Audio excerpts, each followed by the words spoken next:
There are nights you never forget. Nights where one wrong knock could change everything. I wasn't just tired that evening, I was 8 months pregnant, swollen, exhausted, and desperate for sleep. My husband and I had just climbed into bed when a sharp knock rattled our front door. At 1:30 in the morning, we froze. No one we knew ever visited that late. My husband went to the door while I stood a few feet behind him, clutching my belly. He opened it just a crack, and standing there was a woman who immediately set off every instinct I had. She was huge, tall, and heavyset, shifting her weight from foot to foot like she couldn't stand still.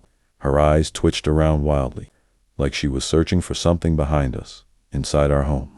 She kept scratching her arms, hard enough that I could hear her nails dragging across her skin. Then she insisted that she needed to come inside and use our bathroom.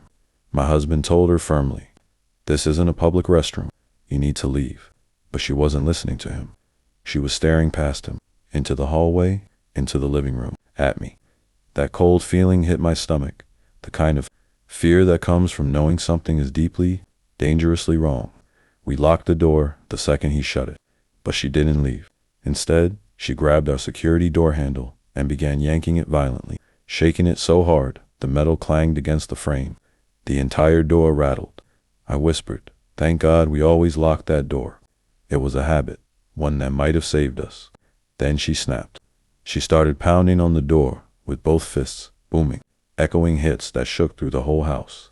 And she screamed, not words, just raw, furious screams that didn't sound human.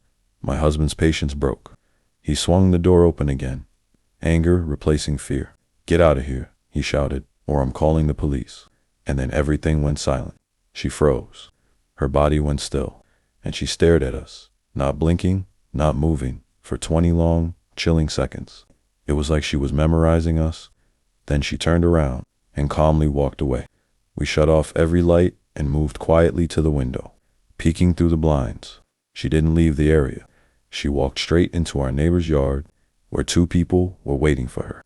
They spoke for a moment, and instantly everything made sense. This wasn't a woman needing a bathroom. This was a setup, a planned break-in.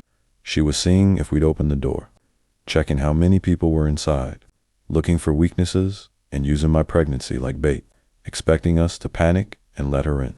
The worst part? I had seen her before, around the neighborhood, watching people, watching me. Maybe she followed me from the grocery store, maybe from a doctor's appointment. I'll never know. But after that night, she vanished, never seen again.